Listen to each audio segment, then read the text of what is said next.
열왕기하 말씀으로 주님 음성 듣겠습니다. 오늘 성경 구절은 열왕기하 14장 23절에서 15장 7절까지 말씀입니다. 이 본문을 중심으로 하나님이 인정하는 성공의 삶을 사십시오 라는 제목으로 말씀 나누고 싶습니다. 오늘 말씀에는 두 왕이 등장합니다. 북이스라엘 여로보암 2세와 남유다 아사랴, 다른 이름으로는 우시아라고 합니다. 우시아 왕이 등장합니다. 두 왕의 공통점이 있는데 그것은 두 왕의 시대에 나라가 강성했다는 것입니다. 먼저 북이스라엘 여로보암 2세는 이름이 북이스라엘 첫 번째 왕인 여로보암을 따라 여로보암 2세라고 했습니다. 여로보암은 북이스라엘의 창시자죠. 그런 강력한 왕이 되기를 원해서 그의 부친이 그의 이름을 여로보암 2세라고 지어준 것 같습니다.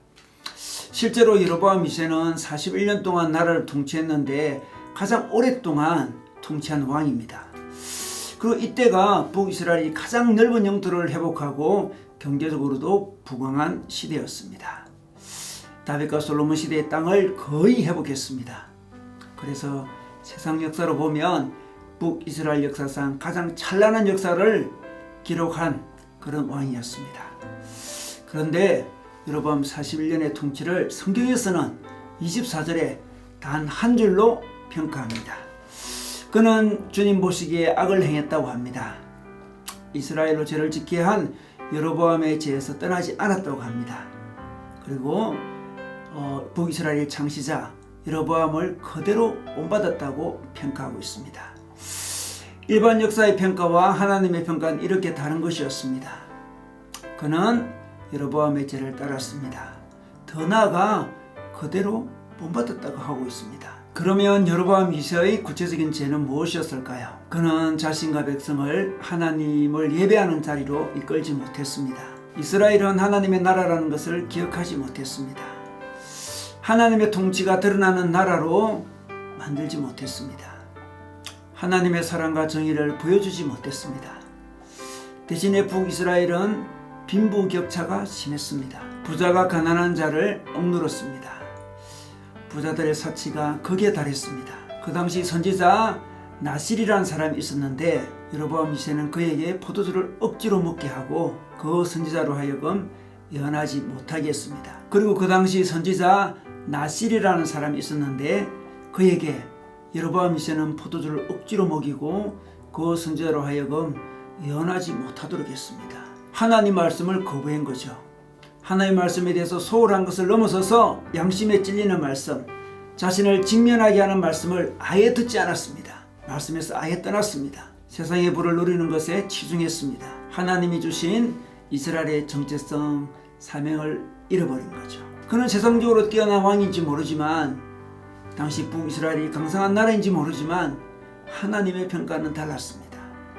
그래서 여로보암 2세 후에 북이스라엘은 30년 만에 아수르에게 멸망하고 맙니다. 그리고 그 당시 남유다에서는 아마시아 왕의 아들인 아사랴, 다른 이름으로는 우시아가 16살의 왕이 됩니다. 그리고 그는 52년 동안 나라를 다스렸습니다. 아주 오랜 기간 통치를 했죠. 그는 처음에는 하나님 보시기에 정직히 행했습니다. 하나님 앞에 겸손했습니다. 그래서 하나님의 도우심으로 영토도 확장되고 농사법도 개발하고 그래서 농사도 잘 짓고 특별한 무기도 개발해서 나라가 강성했습니다.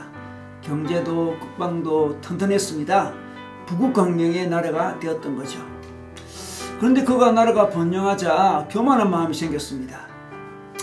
역대하 26장 16절에 보면 그는 자신이 하나님의 전에 성전에 들어가서 분향하려고 했다고 합니다. 성전에서 하나님께 분향하는 일은 오직 제사장들만 할 수 있는 일입니다.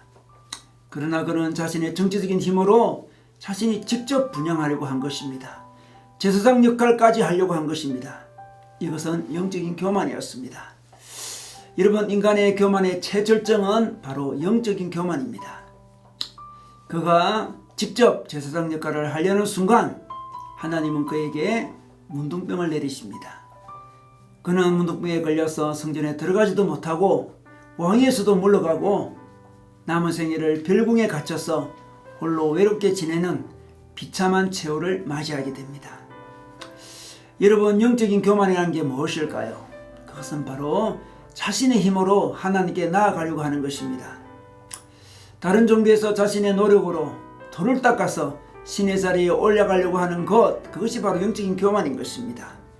예수 그리스도의 도움 없이 자신의 공로로 구원을 받으려고 하는 것, 영적인 교만입니다.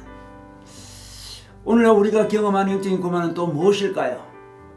자신을 지도해주는 영적 지도자가 없이 홀로 신앙생활하는 것이 바로 교만입니다. 자신이 영적인 것을 제일 잘한다고 생각합니다. 그래서 자신에게는 영적 거리자도 필요 없고 교회도 필요 없고 영적 공동체도 없이 자기 스스로 신앙생활을 잘할 수 있다고 생각하는 사람이 영적으로 교만한 사람입니다. 그리고 자신이 어떤 영역에서 능력이 있으면 자연스럽게 영적인 영역도 능력이 있다고 착각을 합니다. 세상에서 권력이 높은 사람이거나 세상에서 부유한 사람이 교회에서도 자신의 형성과 상관없이 권위를 가지려고 합니다. 이것이 바로 오늘 우리 한국교회의 문제라고 할 수 있습니다.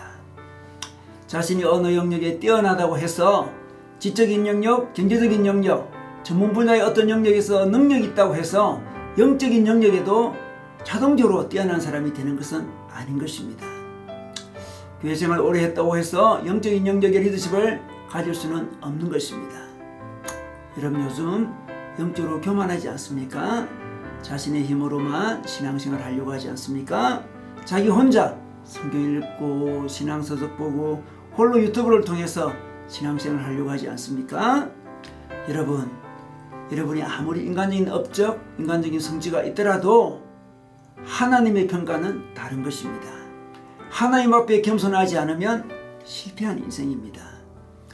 오직 우리의 역량과 상관없이 우리의 성취와 상관없이 하나님 앞에 겸손히 행할 때 그것이 진정한 성공의 삶이라고 성경에서 말씀하고 있습니다. 그러므로 오늘도 다른 어떤 평가나 기준보다 하나님이 인정하시는 성공의 삶을 사시기를 주님의 이름으로 축원합니다.